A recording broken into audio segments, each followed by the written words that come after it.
দেখো বন্ধুরা, আজকে আমি শপিং করে এনেছি কত সস্তা দামে।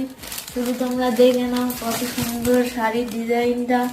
আরো এনেছি দেখো কত নিয়েছে, লাস্টে তোমাদের দামটা বলবো।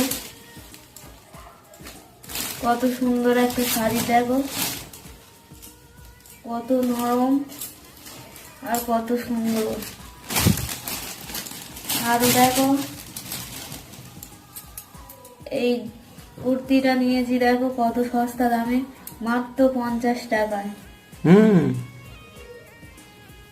বাড়িতে আমি সব ওপেন করেছিলাম, আগে দেখিয়েছিলাম সবাইকে। আরো দেখো আছে, এটাও মাত্র 50 টাকায়। এটা কি বলে? ব্রাউন। আরো আছে বন্ধুরা, এই লেগিসটাও নিয়েছে মাত্র 50 টাকায়।